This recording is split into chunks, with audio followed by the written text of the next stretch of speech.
الحمد لله وحده والصلاة والسلام على من لا نبي بعده أما بعد فأعوذ بالله من الشيطان الرجيم بسم الله الرحمن الرحيم ويل للمطففين الذين إذا اكتالوا على الناس يستوفون وإذا كالوهم أو وزنوهم يخسرون ألا يظن أولئك أنهم مبعوثون ليوم عظيم يوم يقوم الناس لرب العالمين صدق الله مولانا العظيم وصدق رسوله النبي الأمي الكريم ونحن على ذلك لمن الشاهدين والشاكرين والحمد لله رب العالمين رب اشرح لي صدري ويسر لي أمري واحلل عقدة من لساني يفقه قولي سبحانك لا علم لنا إلا ما علمتنا إنك أنت العليم الحكيم اللهم انفعنا بما علمتنا وعلمنا ما ينفعنا إن الله وملائكته يصلون على النبي يا أيها الذين آمنوا صلوا عليه وسلموا تسليما اللهم صل وسلم وبارك على سيدنا ومولانا محمد وعلى آله وأصحابه وأتباعه وأزواجه وذرياته.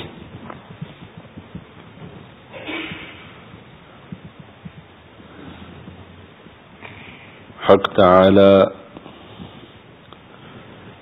شأنہ کی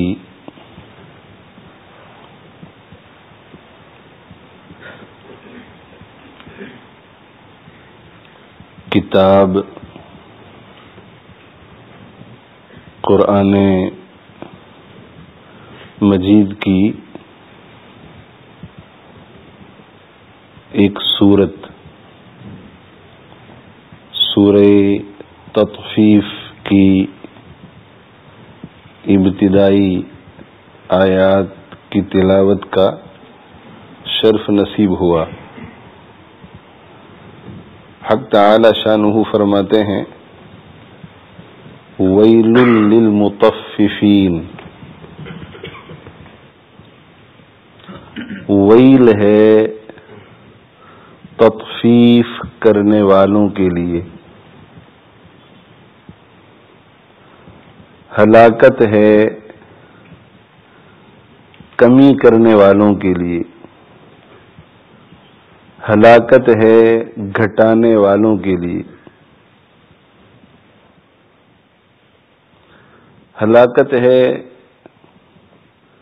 ناپ تول میں چوری کرنے والوں کے لیے.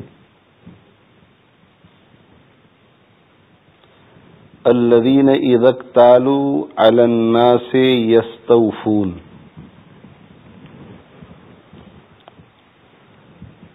یہ تطفیف کرنے والے لوگ،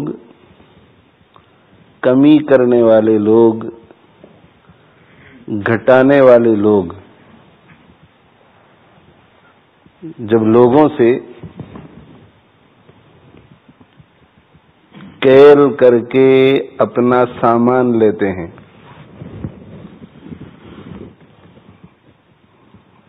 جب وہ کسی سے کوئی چیز خریدتے ہیں، چاول خریدتے ہیں، گیہوں خریدتے ہیں، جو خریدتے ہیں، کوئی بھی چیز جب وہ خریدتے ہیں اور لیتے ہیں، وصول کرتے ہیں، تو پورا اچھی طرح کیل کر کے، اچھی طرح ناپ کر، اچھی طرح وزن کر کے وصول کرتے ہیں. اگر 10 کلو ہے تو برابر اس کا خیال کرتے ہیں کہ 10 کلو ہی مل رہا ہے. 10 کلو سے تھوڑا بہت زیادہ ہو جائے تو حرج نہیں، مگر 10 کلو سے کم نہیں ہونا چاہیے. جب وہ کیل کر کے لیتے ہیں، جب وہ ناپ کر لیتے ہیں، پیمانوں میں بھر بھر کے لیتے ہیں، ترازو میں وزن کر کے لیتے ہیں اپنی چیز، جب لینے کا وقت آتا ہے یستوفون تو پورا پورا وصول کرتے ہیں.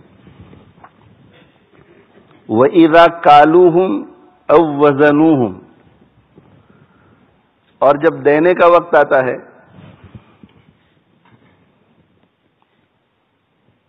دوسرے ان سے خریدتے ہیں، دوسرے لینے والے اور یہ دینے والے، جب دینے کا وقت آتا ہے اور پیمانوں کو بھر بھر کے دینے کا وقت آتا ہے، ترازو میں تول تول کر دینے کا وقت آتا ہے، یخسرون تو وہ گھٹا کر دیتے ہیں، کم کر کے دیتے ہیں، اس میں چوری کرتے ہیں. 10 کلو کے بجائے 9.5 کلو دیتے ہیں، 9.25 کلو دیتے ہیں.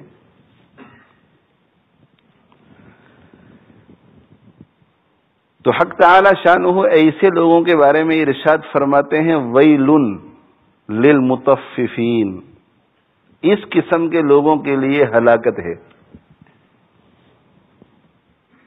اس قسم کے لوگوں کے لیے ہلاکت ہے. دنیا میں بھی ان کی زندگیوں میں بے برکتی ہوگی. حدیث شریف میں آتا ہے، آپ صلی اللہ علیہ وآلہ وسلم ارشاد فرماتے ہیں کہ جو شخص ناپ تول میں کمی کرتا ہے تو حق تعالی شانہ اس کی روزی کو کاٹ دیتے ہیں. رزق میں یا تو کمی آ جاتی ہے یا رزق بالکل ہی ختم ہو جاتا ہے. اور کسی کو یہ شبہ ہو سکتا ہے کہ دنیا میں بے شمار لوگ ہیں جو ناپ تول میں کمی کرتے ہیں. بہت سے تجار ایسے ہوتے ہیں کہ گاہک کو دھوکہ دیتے ہیں دیہاتوں میں، گاؤں میں، اس لیے کہ ہر گاہک کو اگر 1-2 آؤنس بھی کم دیتا چلا جائے گا تو مہینے میں کتنی بچت ہوگی؟ 1 آؤنس، 2 آؤنس، 3 آؤنس کمی کر کے دیتا ہے، غلط وزن کو رکھ دیتا ہے ترازو میں، کمی کر کے دیتا ہے، جتنا حق ہے وہ ادا نہیں کرتا. تو آپ صلی اللہ علیہ وآلہ وسلم ارشاد فرماتے ہیں کہ اس کی روزی کو حق تعالی شانہ قطع فرما دیتے ہیں، کاٹ دیتے ہیں.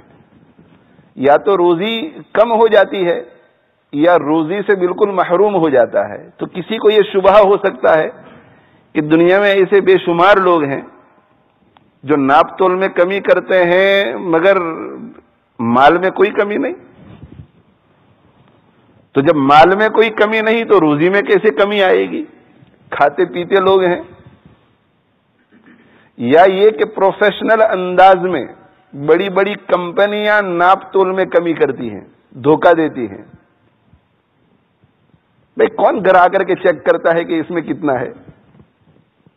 لوگ مان لیتے ہیں، تسلیم کر لیتے ہیں، مگر اس کے باوجود ان کی تجارتیں ترقیاں کر رہی ہیں، ان کی روزی میں کوئی تنگی نظر نہیں آتی. تو یاد رکھو کہ حق تعالی شانہ کے پیغمبر صلی اللہ علیہ وآلہ وسلم کی زبان مبارک سے جو بات نکلتی ہے وہ برحق ہوتی ہے.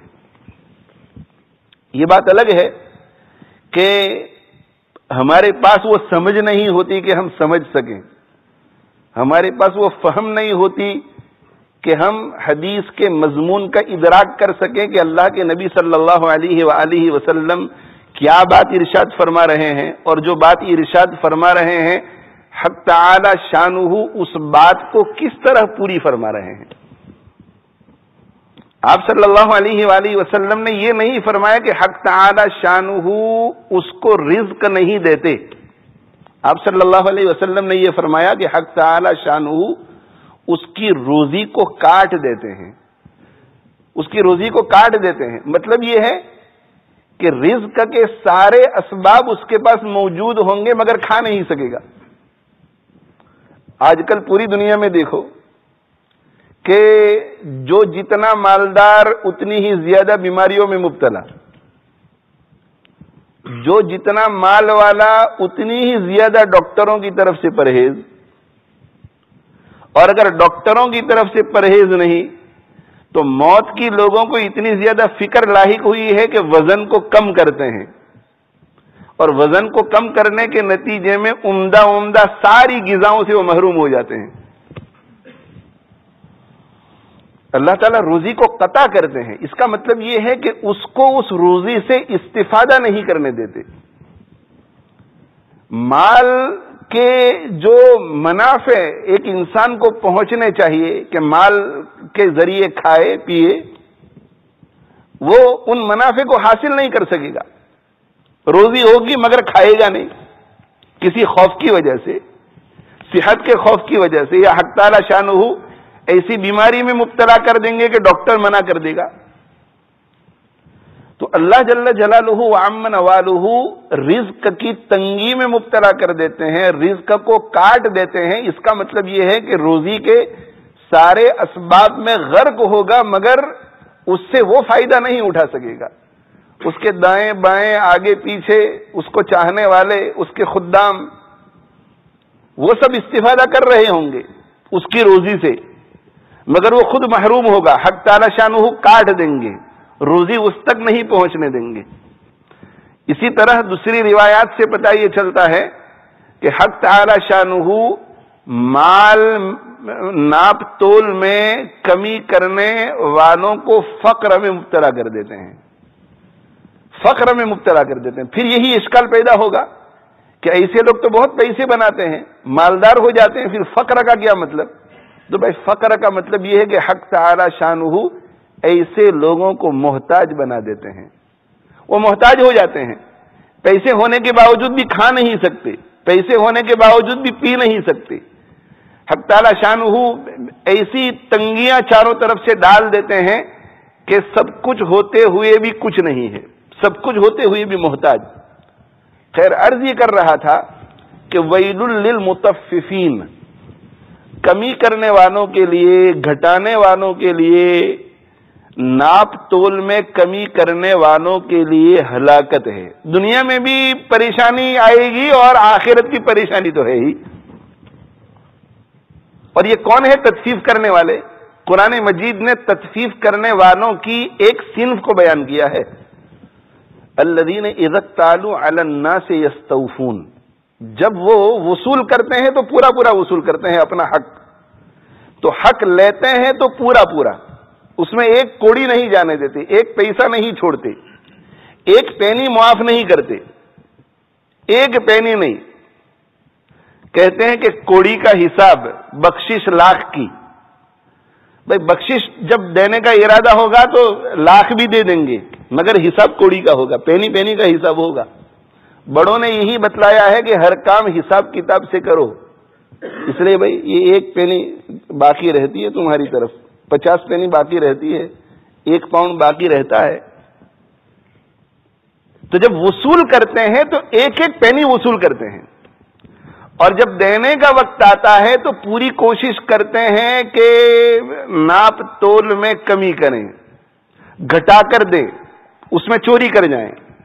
لیتے ہیں تو 10 کلو پورے اور دیتے ہیں تو 10 کے بجائے 9.25 کلو، 9.5 کلو.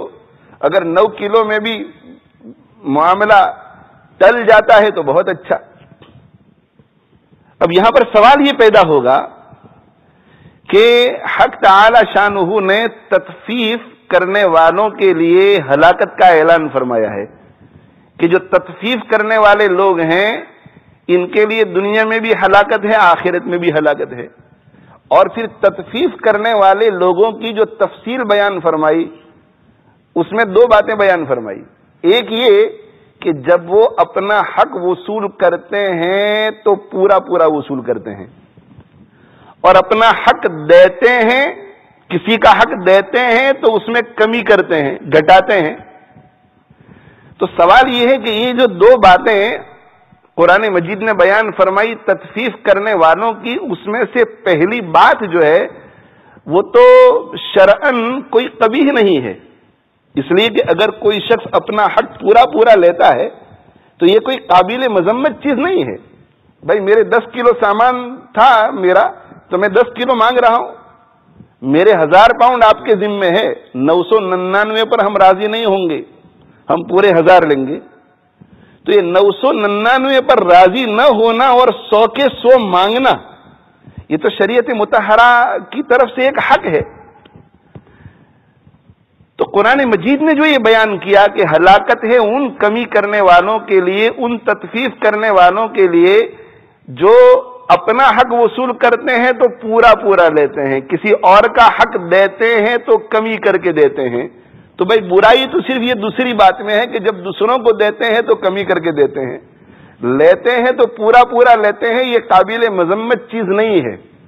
قرآن مجید نے اس کا کیوں ذکر کیا؟ تو جواب اس کا یہ ہے کہ دیکھو دو قسم کے لوگ ہیں کمی کرنے والے۔ ایک تو وہ قسم ہے کہ جب دیتے ہیں تو بھی کمی کر کے دیتے ہیں، اور جب لیتے ہیں تو اس وقت بھی اتنا زیادہ اہتمام نہیں کرتے کہ پورا لیں۔ دینے کا وقت آیا تو کہ بھائی اب 9.5 بھی چل جائے گا، کیا اب 10 نہیں دیا تو کیا حرج ہے، 9:45 بھی چل جائے گا، اب 10 ہی کے قریب تو ہے، یوں سمجھو کہ 10 ہی ہو گیا۔ 1000 کے بجائے اگر 950 دے دیے بھائی 50 کو بھول جاؤ۔ تو دیتے وقت ان کا جو رویہ ہوتا ہے تو لیتے وقت بھی ان کا یہی رویہ ہے کہ بھئی 1000 لاؤ ہمارے، اور 900 دے دیے، کہا کہ نہیں اور لاؤ، ہمارے تو 1000 نکلتے ہیں، بھئی چلو یہ 50 اور لے لو، چلو ٹھیک ہے ہو گیا۔ دینے میں بھی کمی اور لینے میں بھی کمی، ایک تو یہ گروپ ہے، اور دوسرا گروپ وہ کہ دینے میں کمی اور لینے میں 1 پینی کی کمی بھی گوارا نہیں۔ تو بری جماعت یہ بھی ہے اور بری جماعت یہ بھی ہے، اس لیے کہ جو بھی کم دے گا یہ بری جماعت ہے، اللہ کے یہاں پکڑ ہوگی۔ مگر یہ جماعت جو کم دیتی ہے مگر دوسروں سے کم کو برداشت بھی کر لیتی ہے، اس کے بارے میں شریعت سے ہٹ کر عقل سے یوں کہا جا سکتا ہے کہ بھئی ان میں ایک برائی ہے تو ایک ہنر بھی تو ہے، ان میں ایک برائی ہے کہ دیتے کم ہیں مگر ہنر بھی تو ہے کہ جب لیتے ہیں اس وقت بھی کم برداشت کر لیتے ہیں۔ اور جہاں تک اس جماعت کا تعلق ہے تو اس میں ہنر تو ہے ہی نہیں، اس سے کہ جب لیتے ہیں تو پورا لیتے ہیں، اور جب دینے کا وقت آتا ہے تو اس وقت کمی کر کے دیتے ہیں، تو ہنر تو ہے ہی نہیں، برائی ہی ہے۔ تو قرآن مجید یہ بتلانا چاہتا ہے کہ کم کر کے دینا یہ ہر حال میں برا ہے، مگر یہ بہت ہی برے لوگ ہیں کہ کم کر کے دیتے ہیں اور دوسروں سے لینے کا وقت آتا ہے تو پورا لیتے ہیں۔ تو بہت ہی زیادہ برائی کو بیان کرنے کے لیے یہ کہا گیا کہ عجیب لوگ ہیں کہ دوسروں سے لیتے ہیں تو 1 پینی 1 پائی چھوڑنے کے لیے تیار نہیں ہوتے، اور دینے کا وقت آتا ہے تو اس میں کمی کرتے ہیں، اس میں 50 پاؤنڈ چھوڑ دیتے ہیں، اس میں ½ کلو چھوڑ دیتے ہیں، اس میں پاؤ کلو چھوڑ دیتے ہیں۔ تو حق تعالی شانہ ارشاد فرماتے ہیں کہ کمی کرنے والوں کے لیے ہلاکت ہے، گھٹانے والوں کے لیے ہلاکت ہے۔ کون؟ کہ جب وہ لیتے ہیں کسی سے کیل کر کے، ناپ کر، وزن کر کے تو پورا لیتے ہیں، اور جب دینے کا وقت آتا ہے وَإِذَا كَالُوهُمْ أَوْ وَزَنُوهُمْ يُخْسِرُونَ، جب لوگوں کو دینے کا وقت آتا ہے تو کم کر کے دیتے ہیں۔ عموماً پوری دنیا میں آپس میں لین دین میں سب سے زیادہ رائج طریقہ جو ہے وہ کیل کا اور وزن کا ہے۔ وزن کس کو کہتے ہیں؟ ترازو کے اندر وزن کر کے دینا، جیسے 1 رتل، 1 پاؤنڈ، 1 کلو، 10 گرام، 25 اونس وزن کر کے۔ اور دوسرا ہے کیل۔ کیل کا معنی ایک پیمانہ ہوتا ہے، وہ بھر کے دینا، جیسے گیلن ہے تو گیلن کو وزن نہیں کیا جاتا، گیلن ایک مقدار ہوتی ہے، جب اتنی مقدار اور اتنی کوانٹٹی والا برتن بھر جاوے تو کہتے ہیں کہ یہ 1 گیلن ہو گیا۔ اسی طرح لیٹر، کہ لیٹر ایک مقدار ہوتی ہے، جب وہ بھر جاوے تو کہتے ہیں کہ 1 لیٹر ہو گئے، یہ 2 لیٹر ہو گئے، یہ 3 لیٹر ہو گئے۔ اللہ کے نبی صلی اللہ علیہ وآلہ وسلم کے زمانے میں یہ گیہوں وغیرہ جو بیچا جاتا تھا تو ہمارے زمانے کی طرح وزن کر کے نہیں بیچا جاتا تھا، بلکہ کیل کر کے، بھر بھر کے، ایسے پیمانے ہوتے تھے، مد اور سا، بھرتے تھے کہ بھئی یہ 1 مد ہو گیا، 2 مد ہو گئے، 3 مد ہو گئے، 4 مد ہو گئے۔ اور اسی طرح بچپن میں ہم نے دیکھا کہ دودھ جو ہے، دودھ جس کے یہاں گائے بھینس ہوتی تھی تو وہ جو پیمانہ ہوتا تھا وہ نہ لیٹر ہوتا تھا نہ کچھ، بس ایسے ہی گاؤں والوں کی نظر میں ایک پیمانہ ہوتا تھا، اس میں کتنا دودھ آتا ہے کسی کو پتا نہیں، مگر آپس میں ان کا ایک سمجھوتا ہوتا تھا کہ بھئی اتنا برتن بھر کر کے اگر کوئی دیتا ہے تو اس کے 2 روپیے، تو اگر 5 تو 10 روپیے، اگر 4 تو 8 روپیے، اگر 3 تو یہ جو بھر بھر کے دیتے ہیں اسے کہتے ہیں کیل کرنا، اور وزن کرتے ہیں اسے کہتے ہیں وزن کرنا۔ تو وَإِذَا كَالُوهُمْ أَوْ وَزَنُوهُمْ يُخْسِرُونَ، جب یہ لوگ کیل کر کے پیمانوں میں بھر بھر کے دیتے ہیں یا وزن کر کے دیتے ہیں تو کم کر کے دیتے ہیں۔ ان دونوں کا اس لیے ذکر ہوا کہ عموماً دنیا میں جتنے معاملات ہوتے ہیں ان معاملات میں یا تو کیل کو استعمال کیا جاتا ہے یا وزن کو استعمال کیا جاتا ہے۔ آپ سپر مارکیٹ میں چلے جاؤ، جتنی بھی چیزیں ہوتی ہیں تو عموماً اکثر 99% چیزیں وہ ہوگی جو کیل کر کے بیچی جائے گی یا وزن کر کے بیچی جائے گی، مگر کچھ چیزیں ایسی ہوتی ہیں جو کوانٹٹی سے بیچی جاتی ہے کہ بھئی 10 پاؤنڈ کی 10 پینی کی 10، سویٹ خرید رہے ہیں چھوٹے بچے، بھئی کتنے کی ہے کہ 2 پینی کی 1، 10 پینی کی 5، تو کوانٹٹی کے حساب سے بیچی جاتی ہے۔ بھئی یہ اورنج خرید رہے ہیں کتنے کے، تو بعض دکانیں ایسی ہوتی ہے کہ جہاں وزن کر کے دیں گے، بعض دکانیں ایسی ہوتی ہے جہاں گن کر دیں گے کہ 1 اورنج کی 5 پینی، تو 10 اورنج کی 50 پینی۔ تو بعض چیزیں جو ہے وہ وزن کر کے بیچی جاتی ہے، بعض چیزیں کیل کر کے بیچی جاتی ہے، اور دنیا میں چونکہ اکثر چیزیں وزن کر کے اور کیل کر کے بیچی جاتی ہے، اس وجہ سے قرآن نے انہی کا ذکر کیا ہے۔ اس کا مطلب یہ نہیں ہے کہ دوسری چیزوں کے اندر اگر کوئی کمی کرتا ہے تو جائز ہے، حکم سب کے لیے ہے۔ تطفیف، دوسروں کو دیتے ہوئے کمی کرنا، چوری کرنا، یہ حرام ہے، اس سے کہ ایسے لوگوں کے لیے آخرت میں ہلاکت کا اعلان ہوا ہے، دنیا میں ہلاکت کا اعلان ہوا ہے۔ ایسے لوگ دنیا میں چھوٹی پریشانی اٹھائیں گے، آخرت میں بڑی پریشانی اٹھائیں گے۔ تو 10 کلو کے بجائے 9.5 کلو دیتا ہے، اور 10 لیٹر کے بجائے 9.5 لیٹر دیتا ہے، یا 10 انڈوں کے بجائے 9 دے دیتا ہے۔ کسی نے 100 انڈے خریدے، اب وہ گننے کے لیے کہاں جائے گا، تو گن کر کے دیے اور 100 کے بجائے 99 دے دیے، 1 کو اپنے پاس رکھ لیا۔ یا یہ کہ میجر کر رہا ہے کپڑے کو، اور کپڑے کو میجر کر رہا ہے اور میجر کرتے کرتے 10 یارڈ خریدا تھا تو 10 یارڈ کے بجائے 9.5 یارڈ دے دیتا ہے۔ یہ سب تطفیف کے اندر داخل ہے۔ تطفیف میں کہ جہاں کہیں 2 آدمی آپس میں کسی چیز کے لینے اور دینے کا معاملہ کرے، اور دینے والا دیتے ہوئے لینے والے کا جتنا حق ہے اتنا حق پورا ادا نہیں کرتا، اس کو تطفیف کہتے ہیں۔ آپ نے کسی سے قرض لیا اور قرض میں آپ نے 1 من گیہوں لیا تھا، اب 1 من کے بجائے آپ 1.25 من دے رہے ہیں۔ آپ نے 1 ٹن گیہوں لیا کسی سے، 1 ٹن ویٹ لیا، اور جب دینے کا وقت آیا تو آپ جو ہے وہ 3/4 ٹن دے رہے ہیں اور چیٹ کر رہے ہیں، اسے دھوکہ دے رہے ہیں۔ یہ تطفیف میں شامل ہے۔ آپ نے کسی سے قرض لیا پیسہ، 1000 پاؤنڈ لیے تھے، 1000 کے بجائے چپ چاپ آپ نے 999 دے دیے، اور وہ آپ پر بھروسہ کرتا ہے، وہ گنے بغیر ہی لے گیا۔ یہ تطفیف ہے، یہ حرام ہے، یہ ناجائز ہے۔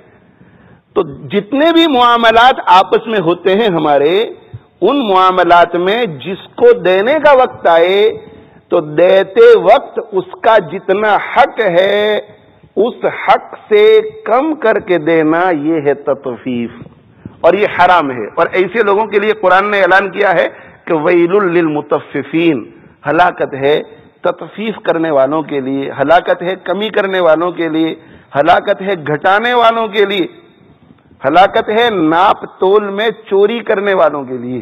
یہ تطفیف سے قرآن مجید نے روکا ہے، اور ایسی قومیں دنیا میں آئی ہیں جو ناپ تول میں کمی کیا کرتی تھی۔ وَإِلَىٰ مَدْيَنَ أَخَاهُمْ شُعَيْبًا قَالَ يَا قَوْمِ اعْبُدُوا اللَّهَ مَا لَكُم مِّنْ إِلَٰهٍ غَيْرُهُ ولا تنقصوا المکیال والمیزان. دیکھو پیغمبر کو اس پیغام کے ساتھ بھیجا, ولا تنقصوا المکیال والمیزان. حضرت شعیب علیہ الصلوۃ والسلام کی قوم جو ہے وہ تجارت پیشہ تھی اور وہ ناپ تول میں کمی کیا کرتے تھے, ناپ تول میں کمی کیا کرتے تھے. تو حضرت شعیب علیہ الصلوۃ والسلام کا پیغام قرآن نے نقل کیا, ولا تنقصوا المکیال والمیزان. دیکھو وزن کرتے ہوئے کمی مت کیا کرو, اور پیمانوں کو بھر کر دیتے وقت تم کمی مت کیا کرو. جس کو جو کچھ دینا ہے, جتنا دینا ہے اتنا ہی دو. بلکہ حضرت صلی اللہ علیہ وآلہ وسلم کی تعلیم تو ہمیں یہ سکھاتی ہے کہ جتنا دینا ہے اس سے کچھ زیادہ دینے کی عادت ڈالو. جتنا دینا ہے اس سے زیادہ دینے کی عادت ڈالو. اگر آپ دکاندار ہیں اور کوئی 10 کلو سامان لینے کے لیے آیا تو 10 کلو کے اوپر 2 آؤنس 3 آؤنس زیادہ دے دو اسے, زیادہ نہیں تو 2-3 آؤنس ہی زیادہ دے دو. اگر کسی سے تم نے قرض لیا ہے 1000 پاؤنڈ کا تو دیتے وقت 1000 اور 1 دے دو, 1000 اور 2 دے دو, 1000 اور 5 دے دو. دیکھو سود کب شمار ہوگا, جبکہ آپ نے عقد میں اور اگریمنٹ میں اس کو شامل کیا ہے کہ میں آپ کو 1000 پاؤنڈ دے رہا ہوں, مگر جب تم مجھے واپس کرو گے تو 1000 اور 10 پاؤنڈ دو گے, 1100 پاؤنڈ دو گے. یہ سود ہے, مگر آپس میں کوئی کنڈیشن نہیں ہے, شرط نہیں ہے. آپ کو کسی نے 1000 پاؤنڈ دے دیے تو شریعت یہ کہتی ہے کہ حسن سلوک کا معاملہ کرو, کہ اس نے آپ کے ساتھ حسن سلوک کا معاملہ کیا کہ آپ کو 1000 پاؤنڈ دیے تو دیتے وقت تم بھی ذرا حسن سلوک کا معاملہ کرو, اور 1000 کی جگہ پر 1000 اور 20 پاؤنڈ دے دو, 1000 اور 50 پاؤنڈ دے دو, 1100 پاؤنڈ دے دو. یہ سود نہیں ہے, یہ حسن ادا کے قبیل سے ہے. آپ صلی اللہ علیہ وآلہ وسلم کی سیرت ہمیں یہ بتلاتی ہے کہ آپ صلی اللہ علیہ وآلہ وسلم جب بھی دیتے تھے تو جتنا لیتے تھے قرض اس سے زیادہ دیتے تھے. بلکہ آپ صلی اللہ علیہ وآلہ وسلم نے ایک مرتبہ جب کسی کو کچھ دینے کا موقع آیا اور اس کا جتنا حق تھا اسے وزن کر کے دینے کا وقت آیا تو آپ نے فرمایا کہ زن و ارجح. آپ نے یہ فرمایا کہ دیکھو وزن کرو اور وزن میں پلڑے کو جھکا کر دو. اس کا مطلب ہے کہ ذرا زیادہ ڈالنا, برابر سرابر مت دینا, جتنا حق ہے اس سے زیادہ دو. حسن ادا, حسن ادا. تو ہماری شریعت تو یہ بتاتی ہے کہ جتنا حق ہے اس سے تھوڑا بہت زیادہ کر کے دو, مگر اتنا نہیں کر سکتے تو کم سے کم درجہ یہ ہے کہ جتنا حق ہے اتنا حق ادا کرو, اس سے کم نہیں. اگر اس سے کم ادا کیا تو تطفیف کرنے والوں میں شامل ہو جائیں گے, اور حق تعالی شانہ کی طرف سے ایسے لوگوں کے لیے ہلاکت کی وعید ہے. اب یہ تو ہو گئے معاملات. اس سے ایک قدم آگے کہ تطفیف جو ہے, تطفیف یہ اپنے اندر بہت وسعت رکھتا ہے. امام مالک رحمت اللہ علیہ نے اپنی موطا میں حضرت عمر فاروق رضی اللہ تعالیٰ عنہ کا ایک قصہ نقل کیا ہے کہ حضرت عمر فاروق رضی اللہ تعالیٰ عنہ نے ایک مرتبہ ایک شخص کو نماز پڑھتے ہوئے دیکھا. نماز پڑھتے ہوئے دیکھا تو اس نے رکوع اچھی طرح نہیں کیا. اب رکوع جو ہے یہ نماز کا حق ہے, رکوع یہ اللہ کا حق ہے, سجدہ نماز کا حق, سجدہ اللہ کا حق. اب رکوع میں جانا چاہیے اور رکوع میں جانے سے پہلے سبحان ربی العظیم پڑھنا شروع نہ کر دے. رکوع میں چلا جائے, جھک جاوے, گھٹنوں کے اوپر ہاتھ آ جاوے, جھک جاوے اور پھر پڑھنا شروع کرے سبحان ربی العظیم, سبحان ربی العظیم, سبحان ربی العظیم, اور پھر کہے سمیع اللہ لمن حمیدہ. ہمارا تو یہ ہوتا ہے کہ قیام سے لے کر سمیع اللہ لمن حمیدہ تک ہم موشن لیس ہوتے ہی نہیں, کسی جگہ رکتے ہی نہیں, بس اللہ اکبر سبحان ربی العظیم, سبحان ربی العظیم, سبحان ربی العظیم, سمیع اللہ لمن حمیدہ. اللہ اکبر یہ انتقال کے لیے ہے کہ قیام سے رکوع میں جانے کے لیے اللہ اکبر. اب رکوع میں چلے گئے, اب رکوع میں ٹھہر کر پھر کہو سبحان ربی العظیم, سبحان ربی العظیم, سبحان ربی العظیم. اور جب سبحان ربی العظیم پورا ہو جاوے تیسری مرتبہ اب کہو سمیع اللہ لمن حمیدہ، اور جب سمیع اللہ لمن حمیدہ ختم ہو جائے پھر کھڑے ہو گئے تو اب کھڑے ہونے کی حالت میں کہو ربنا ولک الحمد، اور پھر کہو اللہ اکبر، اور پھر جاؤ سجدے کے اندر۔ ہمارا حال یہ ہے خاص طور پہ رکوع اور سجدے کے درمیان کھڑے ہونے میں اور دو سجدے کے درمیان بیٹھنے میں کہ موشن لیس ہوتے ہی نہیں، موشن لیس نہیں ہوتے۔ بہت سے لوگوں کو دیکھا گیا ہے، اچھے اچھے 5 وقت کے نمازی، یہ 2 4 5 منٹ جو زیادہ ان کی ہو جائے گی نماز کو صحیح پڑھنے کی وجہ سے، بس یہ 2 4 5 منٹ کی قربانی نہیں دے سکتے جی۔ سجدے میں گئے، اللہ اکبر، سبحان ربی الاعلیٰ، سبحان ربی الاعلیٰ، سبحان ربی الاعلیٰ، اللہ اکبر، اللہ اکبر۔ بھائی اللہ اکبر کہہ کر کے اتنی دیر تک بیٹھو کہ باڈی موشن لیس ہو جائے، اور موشن لیس ہو جائے، بالکل موشن لیس کا مطلب یہ کہ ہلنا بند ہو جائے، اور بیٹھو اور بیٹھ کر کے پھر کہو گے اللہ اکبر۔ ہاں، حضرت صلی اللہ علیہ وآلہ وسلم کے بارے میں آتا ہے کہ صحابہ فرماتے ہیں کہ تشہد اور قیام، تشہد اور قیام کے علاوہ باقی جتنے ارکان تھے وہ تقریباً برابر تھے۔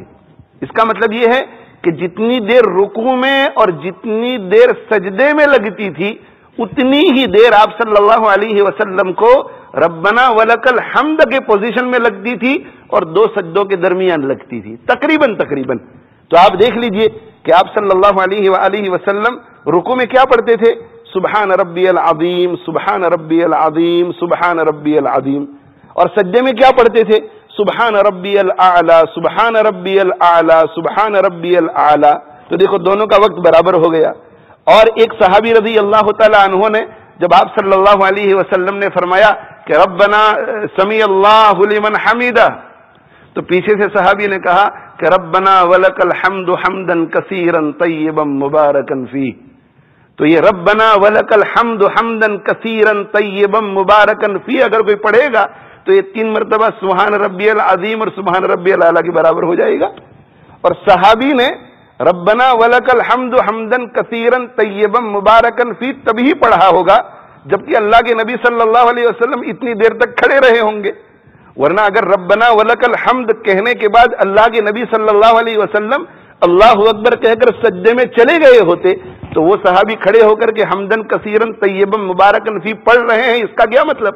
امام نے اللہ اکبر کہا اور وہ بھی اللہ کے نبی صلی اللہ علیہ وسلم امام الائمہ سید المرسلین، تو معلوم یہ ہوا کہ ربنا ولک الحمد حمدا کثیرا طیبا مبارکن فی، اتنا وقت کہ جتنے وقت میں یہ چیز پڑھ سکے اتنی دیر تک اللہ کے نبی صلی اللہ علیہ وآلہ وسلم کا سمیع اللہ لمن حمیدہ کہنے کے بعد کھڑے رہنے کا معمول تھا۔ تو اس کا آپ حساب کریں کہ ربنا ولک الحمد حمدا کثیرا طیبا مبارکا فی، تو یہ تقریباً سبحان ربی العظیم، سبحان ربی العظیم، سبحان ربی العظیم کے برابر ہو جاتا ہے۔ اور پھر جب سلام پھیرا آپ صلی اللہ علیہ وسلم نے تو پوچھا کہ بھائی آج ایک نیا حمد کسی نے پڑھا تھا میرے پیچھے، کون ہے وہ؟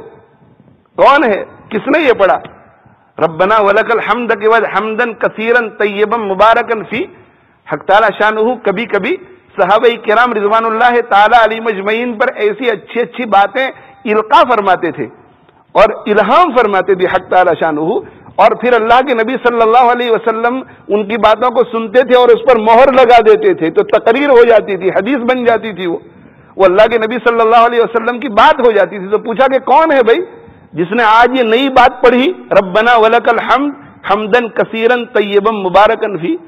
اب آپ میں سے کوئی یہ کہے گا کہ اللہ کے نبی صلی اللہ علیہ وسلم نے جو بات نہیں سکھلائی تھی وہ نماز میں پڑھنا شروع کر دیا، تو جواب یہ ہے کہ بھئی وہ بڑے بڑے فقہا تھے، صحابہ کرام رضوان اللہ تعالی علیہ مجمعین تھے، جب ان کے دل میں ایک اچھا خیال آتا تھا اس پہ غور کرتے تھے کہ شرعی نقطۂ نظر سے ٹھیک ہے یا نہیں، اور اللہ تعالیٰ ان کے دل میں یہ بات ڈالتا تھا کہ شرعی نقطۂ نظر سے ٹھیک ہی لگ رہا ہے، وہ پڑھتے تھے، پڑھنے کے بعد اللہ کے نبی صلی اللہ علیہ وسلم پوچھتے تھے اور پھر مہر بھی لگا دیتے تھے۔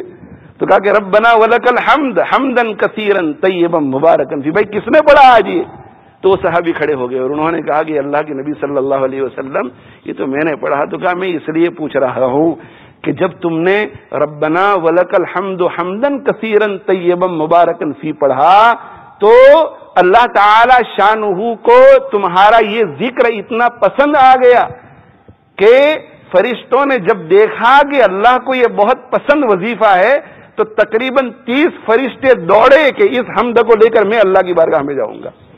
آپس میں انہوں نے سبقت کی, دوڑے بھاگے کہ یہ جو اس نے پڑھا ہے ابھی ربنا ولک الحمد حمدن کثیرن طیبا مبارکن فی, اسے لے کر میں اللہ کی بارگاہ میں جانا چاہتا ہوں, اس لیے کہ اللہ کو یہ حمد کا یہ فارمولا جو ہے بہت پسند آیا ہے. تو سمیع اللہ لمن حمدہ ربنا ولک الحمد حمدا کثیرا طیبا مبارکا فی, اور 2 سجدوں کے درمیان میں بھی اتنا بیٹھے پھر, اور اس کے لیے دعا بھی ہے اللہم اغفر لی ورحمنی وعافنی ورزقنی, اللہم اغفر لی ورحمنی وعافنی وہدنی ورزقنی. تو دیکھو اللہم اغفر لی ورحمنی وعافنی وہدنی ورزقنی, اگر اس کو کوئی پڑھے گا تو 3 مرتبہ سبحان ربی العظیم سبحان ربی العظیم سبحان ربی العظیم کے برابر ہو جائے گا. تو صحابہ فرماتے ہیں کہ آپ صلی اللہ علیہ وآلہ وسلم کا قیام لمبا ہوتا تھا, یعنی سورہ فاتحہ اور قرات والا وقت لمبا, اور التحیات کا وقت لمبا ہوتا تھا. اس کے علاوہ کتنی چیزیں رہ جاتی ہے, رکوع رہ جاتا ہے, رکوع کے بعد کھڑا ہونا قومہ رہ جاتا ہے, اور پھر اس کے بعد سجدہ رہ جاتا ہے, اور 2 سجدوں کے درمیان کا جلسہ. تو ان 4 چیزوں کے بارے میں صحابہ فرماتے ہیں کہ قریبا من السوا, تقریباً برابر ہوتا تھا. تو سبحان ربی العظیم سبحان ربی العظیم سبحان ربی العظیم, سجدے میں سبحان ربی العالی سبحان ربی العالی سبحان ربی العالی, اور سمیع اللہ لمن حمدہ کے بعد ربنا ولک الحمد حمدا کثیرا طیبا مبارکا فی, اور 2 سجدوں کے درمیان اللہم اغفر لی ورحمنی وعافنی وہدنی ورزقنی. تو قریبا من السوا ہو جاتا ہے, تقریباً برابر ہو جاتا ہے. اور پھر یہ ربنا ولک الحمد حمدا کثیرا طیبا مبارکا فی سے ہمارا قومہ بھی صحیح ہو جائے گا, اور 30 فرشتے دوڑتے ہیں, تقریباً 30 فرشتے. اللہ کو بہت پسند ہے یہ حمد. اور 2 جلسوں کے درمیان اگر ہم نے دعا پڑھ لی اللہ کے نبی صلی اللہ علیہ وسلم کی سکھلائی ہوئی تو ہمارا جلسہ بھی ٹھیک ہو جائے گا. اور پھر دعا ہر جلسے میں اللہم اغفر لی, اللہ مجھے بخش دے, ورحمنی, یہ اللہ میرے اوپر رحم فرما, وعافنی, اے اللہ مجھے عافیت عطا فرما, وہدنی, اے اللہ مجھے ہدایت عطا فرما, ورزقنی, اور اے اللہ مجھے مادی اور روحانی روزی عطا فرما. اب نماز ٹھیک ہو گئی.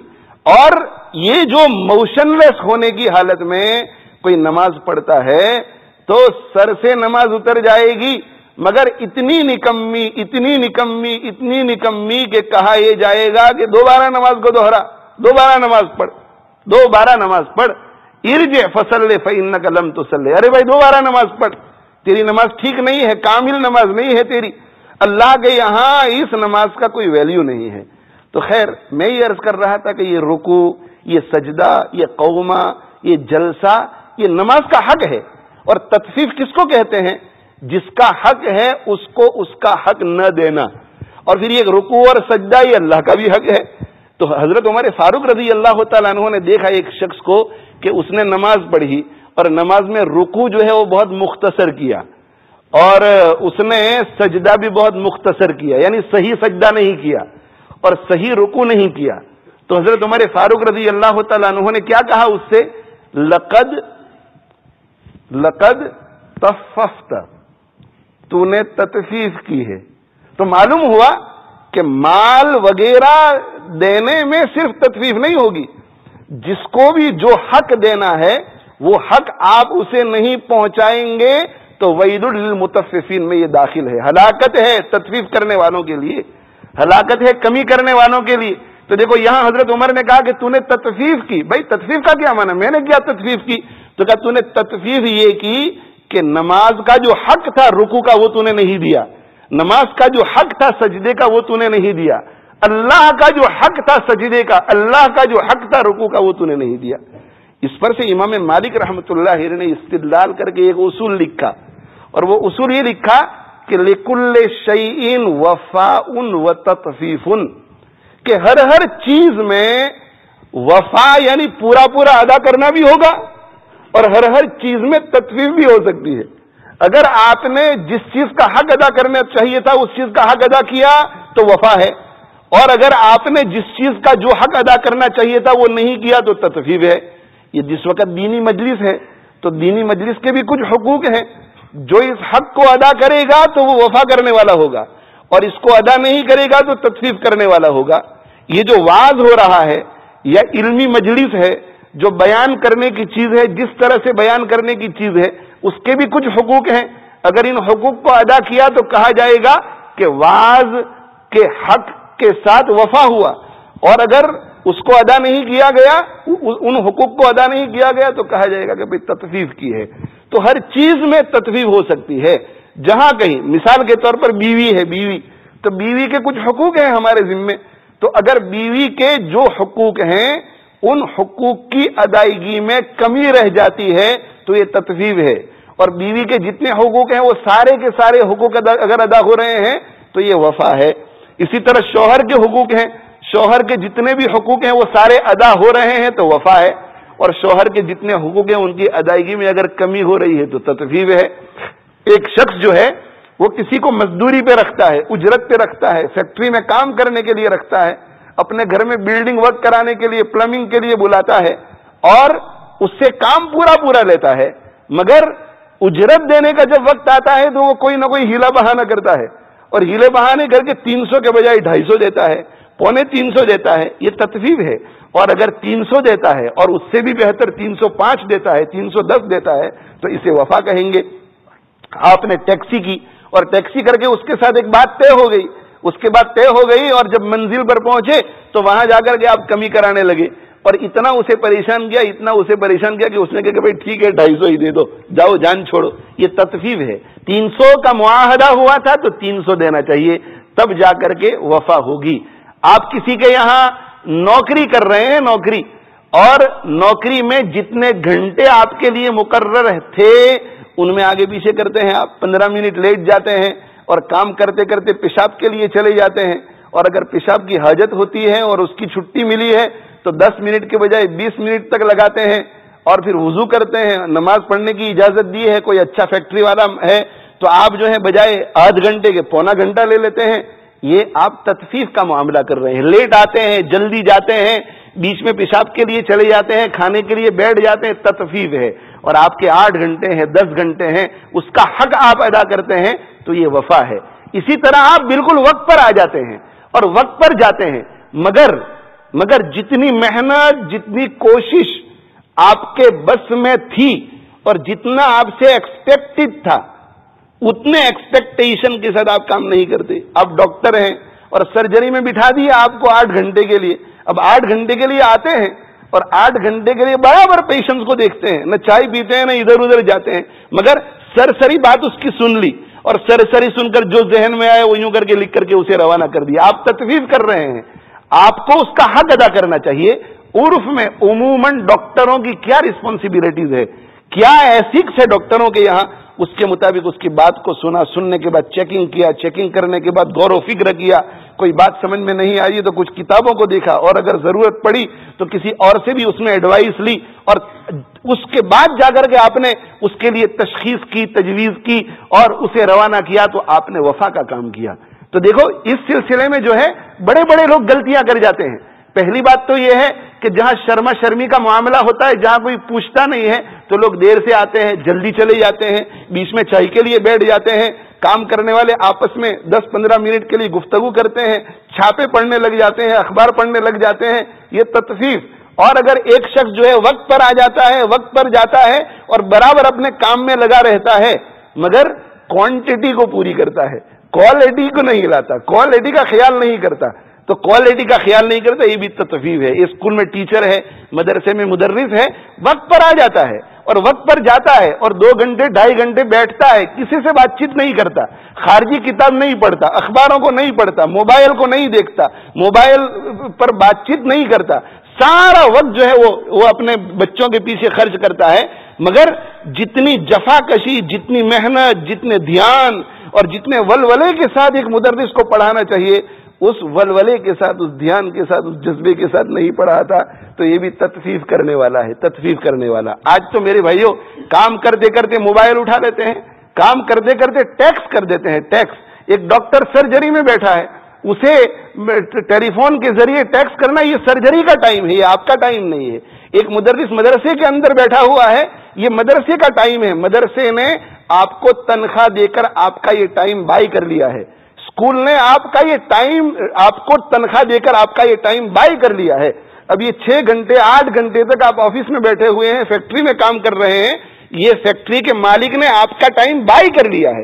اب اس وقت میں کوئی دوسرا کام کرنا یہ تطفیف ہے، تطفیف حق تعالی شانہ کے یہاں پکڑ ہوگی اور یہ حرام ہے اور ناجائز ہے۔ تو ویل للمطففین، بھائی جس کا جو حق ہے وہ ادا کرو۔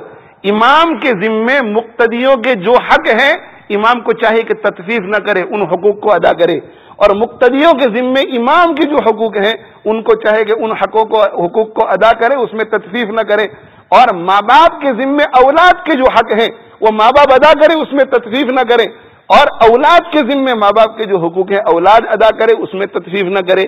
میاں بیوی کا بھی اسی طرح معاملہ، پڑوسیوں کا بھی اسی طرح معاملہ، ہر شعبے کے اندر یہ قرآن مجید کا اگر یہ ایک اصول اپنا لیا جائے تو میرے بھائی پوری دنیا جو ہے وہ ترقی کی معراج تک پہنچ جائے گی۔ اس ایک اصول، ویل للمطففین اذا اکتالوا علی الناس یستوفون واذا کالوہم او وزنوہم یخسرون۔ تطفیف کو حرام کیا گیا ہے، اور کوشش میرے بھائیو یہ کرو، تطفیف سے بچنے کا طریقہ بھی اسلام نے بتایا ہے، وہ یہ ہے کہ حقوق کے مطالبے سے بچو اور حقوق کی ادائیگی کی فکر کرو۔ بیوی یہ کوشش نہ کرے کہ میرے حقوق کیا ہیں اور اپنے شوہر سے حقوق کو ڈیمانڈ نہ کرے، بلکہ بیوی یہ فکر کرے کہ میں میرے شوہر کے حقوق کی ادائیگی کی فکر کروں، اور شوہر بجائے اپنے حقوق کو ڈیمانڈ کرنے کی یہ کوشش کرے کہ میں اپنی بیوی کے حقوق کی ادائیگی کروں۔ ماں باپ اپنی اولاد کے بارے میں یہی کرے، اولاد اپنے ماں باپ کے بارے میں یہی کہے۔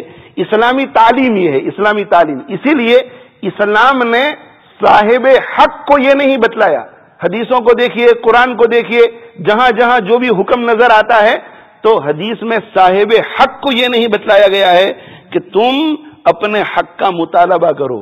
صاحب حق کو یہ نہیں بتلایا گیا ہے کہ اس کے ذمہ تمہارا حق ہے تو تم مانگو حق، اور اگر نہ دے تو اسے قاضی کے پاس لے جاؤ، اگر نہ دے تو اسے اس طرح ڈراؤ دھمکاؤ، اسے یہ وعیدیں سناؤ۔ نہیں، حق دینے والے کو بتایا جاتا ہے کہ تم اگر حق ادا نہیں کرو گے تو ایسا ہوگا، حق ادا نہیں کرو گے تو یوں ہوگا، حق ادا نہیں کرو گے تو دنیا میں یہ نقصان ہوگا، حق ادا نہیں کرو گے تو آخرت میں یوں نقصان ہوگا۔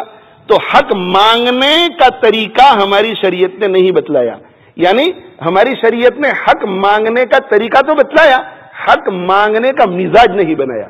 ہماری شریعت نے حق دینے کا مزاج بنایا، حق مانگنے کا مزاج نہیں بنایا۔ اور اسلام کے علاوہ دنیا کی جتنی بھی سسٹمیں ہیں ان سب سسٹموں میں حق مانگنے کا مزاج ہے، حق دینے کا مزاج نہیں ہے۔ حق مانگنے کا مزاج، اسی لیے ہوتا کیا ہے کہ جب کوئی مانگتا ہے، اپلیکیشن دیتا ہے تو اس کو حق ملتا ہے، اور جب کوئی مانگتا نہیں ہے تو اس کو حق نہیں ملتا۔ اور ایک مسلمان جب اس کی جیب میں کسی کا 5 پیسہ بھی آ جاتا ہے غلط تو وہ تلاش کرتے کرتے جاتا ہے کہ بھئی کہاں ہے وہ صاحب، اور ان کو جا کر کے وہ پہنچاتا ہے، اور ان کو جا کر کے پہنچاتا ہے۔ حدیث شریف میں آپ صلی اللہ علیہ وآلہ وسلم نے ایک قصہ بیان کیا کہ ایک شخص نے دوسرے شخص سے قرضہ لیا اور قرضہ لے کر کے سفر کر کے چلا گیا، اور اس نے یہ کہا کہ دیکھو بھائی میں تجارت کے لیے جا رہا ہوں اور مجھے اتنے مہینے لگیں گے، تو اتنی مدت کے بعد فلاں وقت میں تمہارا قرضہ تم کو واپس لوٹا دوں گا۔ ایک وقت مقرر کر لیا گیا، یہ صاحب چلے گئے اور انہوں نے تجارت کی، تجارت کر کے جو کچھ نفع ہوا اور آئے، سمندر کے کنارے پر پہنچے اور کشتی کے لیے ادھر ادھر دیکھا مگر کشتی ملی نہیں، اور سمندر کے اندر ایک طوفان تھا تو سفر نہیں کر سکتے تھے۔ انہیں بہت فکر ہوئی کہ میں اگر آج کشتی میں بیٹھ جاتا ہوں تو وقت پر اپنے ملک میں واپس پہنچ سکتا ہوں اور پہنچ کر کے اپنا حق ادا کر سکتا ہوں، اور اگر آج میں کشتی میں سوار نہیں ہوا اور 1-2 دن 2-4 ہفتے اگر نکل گئے تو میں وقت پر پہنچوں گا نہیں اور حق وقت پر ادا نہیں کر سکوں گا۔ دیکھو بھائی یہاں فکر کون کر رہا ہے؟ حق لینے والا، حق دینے والا، ہماری طرح نہیں کہ بھئی میرا تو دینے کا پکا ارادہ تھا، اب سمندر کے اندر طغیانی ہے تو میں کیا کروں، کشتی نہیں مل رہی ہے تو میں کیا کروں، وہاں جا کر کے اگر وہ ناراض بھی ہوگا تو میں کہہ دوں گا کہ میں تو بالکل تیار تھا، میں کیا کروں۔ نہیں، اسے یہ نہیں، اب یہاں سے یہ جا نہیں سکا، تو حق ادا کرنے کا اتنا زیادہ جذبہ تھا، حق ادا کرنے کا، رائٹس کو فلفل کرنے کا اتنا زیادہ جذبہ تھا کہ اس نے ایک لکڑی لی، بڑا لکڑ، اور لکڑ کے اندر جو ہے اس نے کورید کر کے اس نے اندر جگہ بنائی اور اس کے اندر ایک خط لکھا، اس نے پیسے خط کے ساتھ پیسے رکھے اور خط کے اندر پیسے رکھے، خط کے ساتھ اس نے اندر پیسے رکھے، اسے ہولو بنایا اور ہولو بنا کر کے اس میں پیسے رکھے اور دونوں طرف سے بند کر دیا، اور بند کر کے اس نے اللہ کی طرف متوجہ ہو کر کہا کہ اے اللہ، میں نے تیرے فلاں بندے سے تیرے نام پر قرضہ لیا تھا، میں نے تیرا نام لیا تھا کہ اللہ کو گواہ بنا کر کے تم میرے اوپر بھروسہ کر کے مجھے دو، میں فلاں وقت پر تم کو پہنچا دوں گا، مگر یہ کشتی نہیں مل رہی ہے، سمندر میں طغیانی ہے، میرے لیے پہنچنا بہت مشکل ہے، تو اب یہ رقم جو ہے 1000 کی، اس زمانے میں 1000 کی میں سمندر کے حوالے کر کے آپ کے حوالے کرتا ہوں، اب آپ اسے صاحب حق تک پہنچا دیجیے۔ اللہ اکبر، دیکھیے تو صحیح، یہ بھی نہیں سوچا کہ ضائع ہو جائے گا سمندر میں، کیا ہوگا، اللہ پہ کتنا بھروسہ، اور پھر ادا کرنے کی فکر کہ یہ ادا ہو جائے۔ میرے بھائیو، ایسے آج بھی میں نے دیکھے ایسے انسانوں کو کہ ان کے ذمے کسی کا قرضہ ہوتا ہے، کسی کا پیسہ ہوتا ہے تو وہ بے چین ہو جاتے ہیں، اور اتنے بے چین رہتے ہیں کہ ہم لوگوں کو ایسا ہوتا ہے کہ وہ بہت سینسیٹیو آدمی ہے، بہت فکر مند آدمی ہے، خامخواہ غم لے کر کے چل رہا ہے، فکر کہ یہ میرے ذمے جو پیسے ہیں وہ دوسرے کو مل جائے، صاحب حق کو مل جائے، تو اس نے اس کے حوالے کر دیا، تو اس نے چونکہ اللہ کے ذمے لگایا تھا تو اللہ تعالی شانہ نے اس کے دل میں بات ڈالی، کس کے دل میں؟ جو پیسے لینے والا تھا اس کے دل میں اللہ نے یہ بات ڈالی کہ جاؤ تم سمندر کے کنارے پر، آج تو کشتی کے آنے کا دن ہے اور کشتی میں وہ تمہارا دوست آئے گا جس نے تم سے قرضہ لیا تھا اور تمہارے پیسے ادا کرے گا۔ تو یہ سمندر کے کنارے پر گیا، سمندر کے کنارے پر گیا اور انتظار کیا، کشتی نہیں آئی تو تھک گیا بیچارہ، اور اس نے کہا کہ چلو بھائی، ایسا لگ رہا ہے کہ آج کشتی آنے والی نہیں ہے تو میں اب واپس چلا جاتا ہوں۔ اتنے میں اس کی نظر جو ہے وہ اس لکڑے پر پڑی، تو اس نے یہ دل میں سوچا کہ تو بہت عمدہ لکڑا ہے، اور گھر میں چولہا جلانے کے لیے اتنا بڑا عمدہ خوبصورت لکڑا کہاں مجھے ملے گا؟ تو اس نے سوچا کہ چلو اس کو اٹھا کر کے لے جاتا ہوں اور گھر میں چولہا جلانے کے لیے کام آئے گا۔ اس نے اٹھا لیا اور اٹھا کر کے گھر گیا اور گھر جا کر کے کلہاڑا لے کر جب اس کو کاٹنے لگا تو بیچ میں سے جب وہ پھٹا تو بیچ میں سے وہ پیسے نکلے خطوط خط کے ساتھ کہ بھئی میں تمہیں پیسے پہنچانے کے لیے آنے والا تھا، مگر میرا یہ مسئلہ ہو گیا جس کی وجہ سے نہیں پہنچ سکا۔ تو دیکھو اتنا زیادہ جذبہ تھا، اور دل کا سچا جذبہ تبھی تو سمندر کے حوالے کر دیا، اور سچا جذبہ تھا تبھی تو حق تعالی شانہ نے بر وقت اسے پہنچا دیا۔ آپ صلی اللہ علیہ وآلہ وسلم ارشاد فرماتے ہیں کہ من اخذ اموال الناس یرید اداءها ادى اللہ عنہ۔ یہ یاد رکھو میرے بھائیو کہ قرض لینے کی جب نوبت آئے تو پہلی بات تو یہ ذہن میں رکھو کہ قرض لینا ہی نہیں چاہیے جب تک کہ نوبت نہ آئے۔ سادگی اختیار کرو، زندگی میں سمپلسٹی لے آؤ۔ اگر 10 پاؤنڈ کی چیز خرچ کرتے ہیں، استعمال کرتے ہیں، تو 5 کی خرچ کرو، 2 کی خرچ کرو۔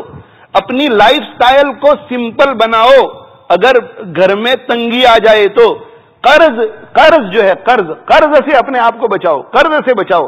اللہ کے نبی صلی اللہ علیہ وآلہ وسلم جو ہے بار بار پناہ مانگتے تھے، اللہم انی اعوذ بک من المغرم والمأثم، اے اللہ میں تیری پناہ مانگتا ہوں قرض سے اور گناہ سے۔ قرض لینا تو ایک جائز کام ہے، مگر گناہ کے ساتھ اس کو ملایا، اے اللہ میں تیری پناہ مانگتا ہوں قرض سے اور گناہ سے، قرض سے اور گناہ سے، قرض سے اور گناہ سے۔ تو کسی نے کہا کہ اللہ کے نبی صلی اللہ علیہ وسلم آپ قرض سے بہت پناہ مانگتے ہیں، اس کی کیا وجہ ہے؟ تو اللہ کے نبی صلی اللہ علیہ وآلہ وسلم نے ارشاد فرمایا کہ جب کوئی کسی سے قرض لیتا ہے تو پھر جب قرض لینے کی عادت پڑ جاتی ہے، لیتے رہتا ہے اور جب ادائیگی کا وقت آتا ہے ادا نہیں کر سکتا تو جھوٹ بولنے لگتا ہے، وعدہ خلافی کرنے لگتا ہے، اس کے اندر منافق کی علامتیں آ جاتی ہیں، منافق کی علامتیں۔ اور عربی میں کہتے ہیں کہ القرض مقراض المحبت، یہ قرض جو ہے وہ محبت کے لیے کینچی ہے، کینچی سیزس ہے۔ جس طرح کینچی سے اور کاٹر سے اور سیزس سے کپڑے کو کاٹ دیتے ہیں، اور جس طرح پیپر کو کاٹ دیتے ہیں، کاغذ کو کاٹ دیتے ہیں، تو اسی طرح جو قرض لیتا ہے اس کی محبتیں کٹنی شروع ہو جاتی ہے، اس لیے کہ جس سے تعلق ہوگا وہ قرض کی ادائیگی نہیں کرے گا تو پھر محبتیں ٹوٹے گی۔ تو اول تو یہ کہ قرض لینے کی عادت ہی مت ڈالو، اور جب قرض لیں تو اچھی نیت سے لو، مجبوری کے درجے میں لیں تو اچھی نیت سے لو، اور اس نیت سے لو کہ ہم ضرور ادا کریں گے، ہم ضرور ادا کریں گے، ضرور ادا کریں گے. تو اللہ کے نبی صلی اللہ علیہ وسلم ارشاد فرماتے ہیں کہ من اخذ اموال الناس یرید اداها، جو شخص لوگوں سے قرض لیتا ہے ادا کرنے کی نیت سے، اد اللہ عنہ، اللہ اس کی طرف سے ادا فرماتے ہیں، اللہ اس کی طرف سے ادا فرماتے ہیں. اس کا مطلب ہے کہ اللہ اس کے مال میں ایسی برکت پیدا فرماتے ہیں اور اس کے لیے ایسے اسباب مہیا فرماتے ہیں کہ وہ ضرور ادا کرے گا، یا یہ کہ اس کی طرف سے کسی کو کھڑا کر دیں گے. اور ومن اخذ اموال الناس یرید اتلافها، جس شخص کی نیت بری ہو کہ چلو بھائی لے لیتے ہیں، دے سکیں گے تو ٹھیک ہے ورنہ پھر کون مانگنے کے لیے آئے گا، کیا کر سکے گا. جو لوگوں کے مال کو ہڑپ کرنے کی نیت سے قرض لیتا ہے، اتلفہ اللہ علیہ، تو اللہ تعالی اس مال کو ہلاک ہی کر دیں گے اور اس کو قدرت عطا ہی نہیں کریں گے ادا کرنے کی، اس کے لیے اسباب پیدا ہی نہیں کریں گے تاکہ دنیا میں بھی یہ ذلیل ہو اور آخرت میں بھی ذلیل ہو. نبی اکرم صلی اللہ علیہ وآلہ وسلم کی خدمت میں ایک مرتبہ ایک شخص آیا اور اس نے کہا کہ اللہ کے نبی صلی اللہ علیہ وسلم، اگر اللہ کے راستے میں شہید کر دیا جاؤں تو کیا رائے ہے آپ کی، میرے گناہ معاف ہو جائیں گے یا نہیں؟ ان قتلت فی سبیل اللہ، یہ اللہ کے نبی صلی اللہ علیہ وسلم، اگر میں اللہ کے راستے میں شہید کر دیا جاؤں، ان قتلت فی سبیل اللہ، اور کس حال میں؟ صابرن، برابر جم کر لڑتا ہوا، ایسا نہیں کہ بھاگ رہا ہوں، صابرن، جم کر لڑتا ہوا میں شہید کر دیا جاؤں، پیٹ پھیر کر بھاگنے والا نہیں، اور محتسبن، پورے اخلاص کے ساتھ، اتکفر عنی خطایا، تو کیا میرے گناہ معاف ہو جائیں گے؟ اللہ کے نبی صلی اللہ علیہ وسلم نے فرمایا کہ جی ہاں، تمہارے گناہ معاف ہو جائیں گے. شہید جب وہ جانے لگا تو اللہ کے نبی صلی اللہ علیہ وسلم نے فرمایا کہ بھائی ٹھہر جا، کیا تو نے پوچھا؟ تو کہا یہ اللہ کے نبی صلی اللہ علیہ وسلم، اگر میں جہاد کے میدان میں اتروں اور پوری قوت کے ساتھ جم کر لڑوں، دشمن کا مقابلہ برابر کروں اور پورے اخلاص کے ساتھ، اور ایسا مقابلہ کروں کہ ماروں اور پھر مر جاؤں، تو میرے گناہ معاف ہو جائیں گے؟ آپ صلی اللہ علیہ وسلم نے فرمایا کہ ہاں تیرے گناہ معاف ہو جائیں گے، مگر کسی کا قرضہ اگر تو نے لیا ہے تو معاف نہیں ہوگا. اور پھر فرمایا کہ میں نے تجھے جواب دیا، اس جواب کے بعد جبریل میرے پاس جلدی آئے، اللہ نے بھیجا اور کہا کہ کہو اس کو کہ قرض اگر ہوگا تو معاف نہیں ہوگا. اور اللہ کے نبی صلی اللہ علیہ وآلہ وسلم اسلام کے شروع زمانے میں جب کسی کا جنازہ تیار ہو کر کے آتا تھا تو آپ صلی اللہ علیہ وسلم پوچھتے تھے کہ اس کے ذمے قرضہ ہے؟ جب کہا جاتا تھا کہ ہاں قرضہ ہے تو آپ صلی اللہ علیہ وآلہ وسلم فرماتے تھے کہ صلوا علی صاحبکم، قرضہ ہے تو کہتے تھے کہ نہیں، تو آپ کھڑے ہو کر کے نماز جنازہ پڑھاتے تھے. اور اگر ہوتا تھا کہ ہاں قرضہ ہے تو کہ قرضے کی ادائیگی کی کوئی صورت ہے تو کہا جاتا تھا کہ نہیں، اللہ کے نبی صلی اللہ علیہ وسلم یہ تو قرضہ اپنے ذمے چھوڑ کر کے گیا ہے. تو آپ فرماتے تھے کہ صلوا علی صاحبکم، بھائی تمہارے ساتھی پر تم ہی نماز پڑھ لو، میں تو نماز نہیں پڑھتا. قرض کتنی بری چیز ہے. اور پھر جب مسلمانوں کو حق تعالی شانہ نے برکت عطا فرمائی، فتح مکہ کے بعد جب فتوحات کا دور آیا تو اللہ کے نبی صلی اللہ علیہ وآلہ وسلم نے پھر یہ فرمانا شروع کیا کہ من ترک کلن او عیالا فإلی، جو شخص قرض یا بوجھ یا یتیم یا بیوہ یا غریبوں کو چھوڑ کر کے چلا جائے تو محمد اس کا ذمہ دار ہے صلی اللہ علیہ وسلم، میں اس کا ذمہ دار. اور ومن ترک مالا فلورثته، اور جو مال کو چھوڑ کر کے جائے وہ اس کے وارثوں کو، تو مال کوئی چھوڑ کر کے جائے اس میں میرا کوئی حصہ نہیں، وہ وارثوں میں تقسیم ہو جائے. اور اگر کوئی قرض چھوڑ کر کے جاوے، بوجھ چھوڑ کر کے جاوے، یتیموں کو چھوڑ کر کے جائے اور بیوہ کو چھوڑ کر کے جاوے اور فقر کی حالت میں چھوڑ کر کے جاوے، بے سر و سامانی کی حالت میں چھوڑ کر کے جاوے، تو پھر میں اس کا ذمہ دار ہوں. انا ولی من لا ولی لہ، جس کی کوئی نگرانی کرنے والا نہیں ہے اس کا نگرانی کرنے والا میں ہوں. تو عرض کرنے کا منشا میرے بھائیوں یہ ہے کہ یہ قرض جو ہے، قرض، اس سے سب سے پہلے تو یہ کہ اپنے آپ کو بچاؤ، اور جب دینے کا اگر لینے کا موقع ہی آ جائے تو اچھی نیت سے لو اور اچھی نیت سے لے کر جلدی سے جلدی اس قرض کو ادا کرنے کی کوشش کرو.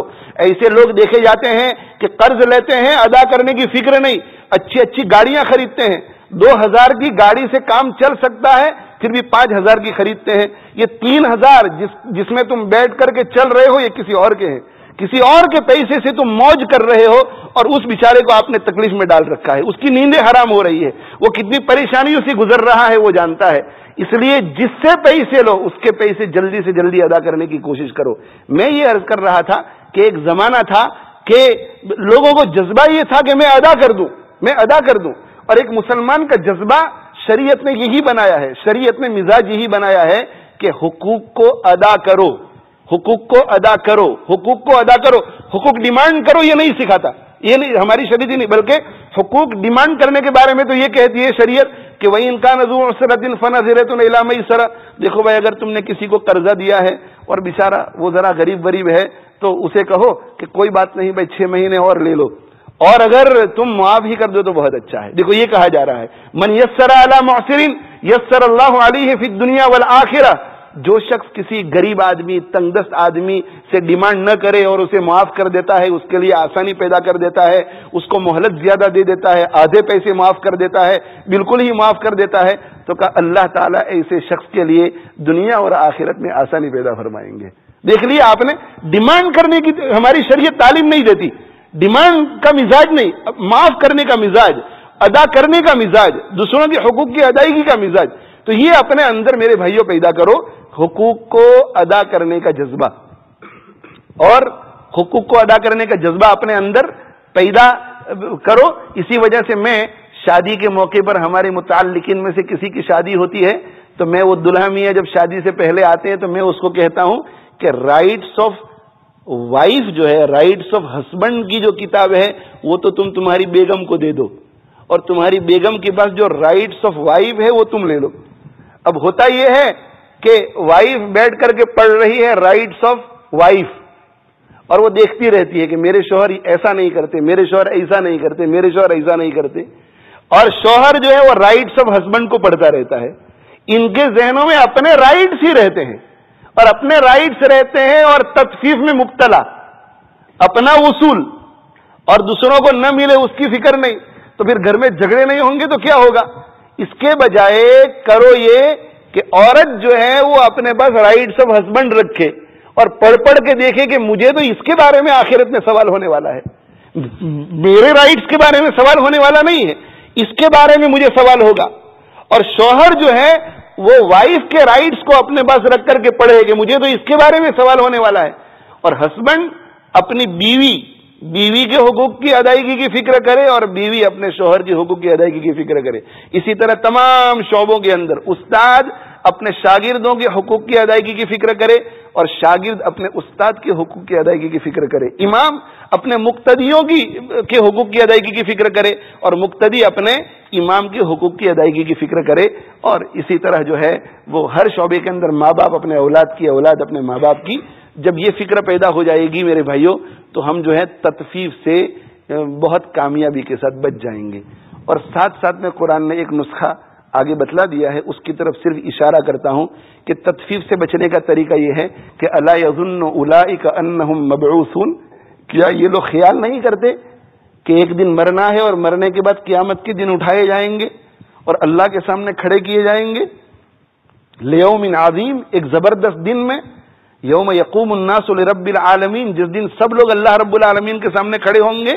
تو یہ تطفیف کرنے والے، لوگوں کے حقوق کو دبانے والے، ناپ تول میں کمی کرنے والے، چوری کرنے والے، گھٹانے والے، کم کرنے والے، لوگوں کے حقوق کی ادائیگی نہ کرنے والے یہ خیال نہیں کرتے کہ یہ دنیا ہی میں نہیں رہنا ہے بلکہ مرنے کے بعد قبر سے اٹھایا جانا ہے، اور اللہ کے دربار میں کھڑے ہو کر ایک ایک حق کے بارے میں سوال کیا جائے گا۔ کیا یہ لوگ خیال نہیں کرتے؟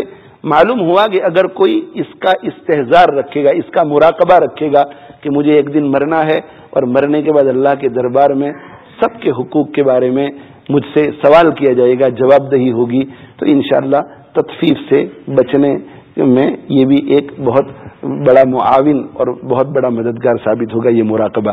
اللہ تعالی ہم سب کو عمل کی توفیق عطا فرمائے۔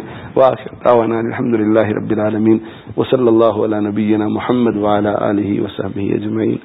الحمدللہ رب العالمین والعاقبۃ للمتقین، والصلاة والسلام علی رسولہ سیدنا ومولانا محمد وعلى آله وصحبه أجمعين۔ ربنا ظلمنا أنفسنا وإن لم تغفر لنا وترحمنا لنكونن من الخاسرين۔ ربنا اغفر لنا وتب علينا إنك أنت التواب الرحيم۔ يا مصرف القلوب صرف قلوبنا على طاعتك، يا مقلب القلوب ثبت قلوبنا على دينك۔ اللهم وفقنا لما تحب وترضى واجعل آخرتنا خيرا من الأولى۔ اللهم اهدنا واجعلنا سببا لمن اهتدى، اللهم اهد الناس جميعا، اللهم ثبتنا على صراطك المستقيم. اللهم اشف مرضانا وارحم موتانا. اللهم إنا نسألك حسن الختام والعفو عما سلف وكان يا رب كل شيء بقدرتك على كل شيء واغفر لنا كل شيء ولا تسألنا عن شيء. اللهم إنا نعوذ بك من زوال نعمتك وتحول عافيتك وفجاءة نقمتك وجميع سخطك. اللهم اجعلنا هادين مهتدين غير ضالين ولا مضلين سلما لأوليائك وحربا لأعدائك. اللهم ربنا آتنا في الدنيا حسنة وفي الآخرة حسنة وقنا عذاب النار. اللهم إنا نسألك من خير ما سألك منه نبيك سيدنا محمد صلى الله عليه وسلم ونعوذ بك من شر ما استعاذ منه نبيك محمد صلى الله عليه وسلم وأنت المستعان وعليك البلاغ ولا حول ولا قوة إلا بالله العلي العظيم. اللهم الطف بنا في تيسير كل عسير فإن تيسير كل عسير عليك يسير. رب يسر ولا تعسر وتمم بالخير وبك نستعين يا فتاح. اللهم اكفنا بحلالك عن حرامك وأغننا بفضلك عمن سواك. اللهم اغفر لنا ولوالدينا ولأساتذتنا ولمشايخنا ولأهلنا ولمن له حق علينا ولمن أوصانا بالدعاء ولجميع المؤمنين والمؤمنات والمسلمين والمسلمات الأحياء منهم والأموات إنك سميع قريب مجيب الدعوات. سبحان ربك رب العزة عما يصفون وسلام على المرسلين والحمد لله رب العالمين وآخر دعوانا.